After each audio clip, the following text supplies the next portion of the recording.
Next story. I actually thought this was one of the more interesting Star Wars stories to come out recently.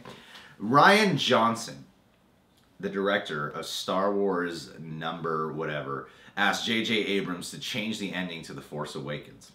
When being asked about it, he said, yes! Yeah, the big favor was...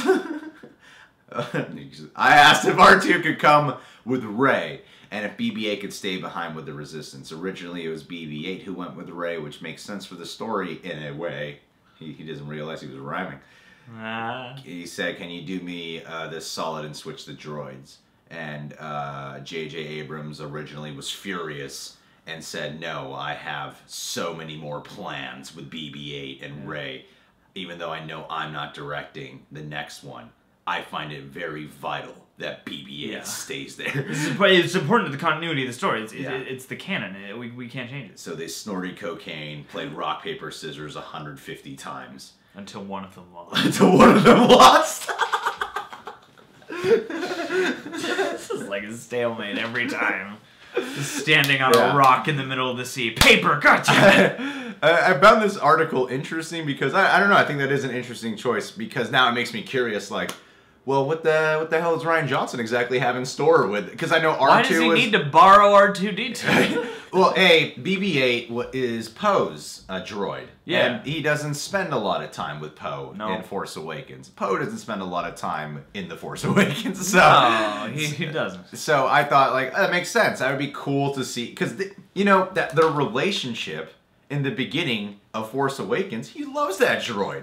He does. You could tell he loves his BB-8. That's his bro. They're brosifs. And and I would want to see more of that kind of dynamic between BB-8 and Poe. And R2 and Luke are very closely linked as well. Yeah, they're gonna get to hang out probably, and it's gonna be awkward a little bit. But you know, they're both old guys. He's gonna cry. He's gonna cry. He's gonna cry. That's what the film's gonna pick up. He takes off his hood.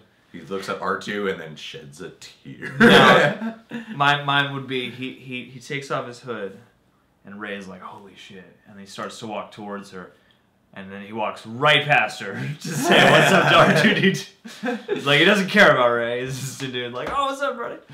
No, mine. No. Mine would be much better. He would look. He'd take off his hood. Look at Rey. Look at R2. And then he would do that thing you're talking about. It looks like you're walking up to Rey.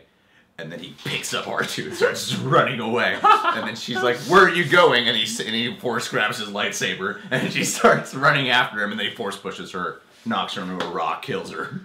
And then we get The Last Jedi. And then we find out that Luke rides R2-D2 across the sea, you know, to the nearest town, hijacks a spaceship. I want a Swiss Army man of R2-D2 and Luke on that island. Just a Fart2-D2. Yeah, Fart2-D2. Fart2-D2. We did it. We came to a solid... That's what brainstorming is, people. We came just now. Hey, you know what else is happening in the news today?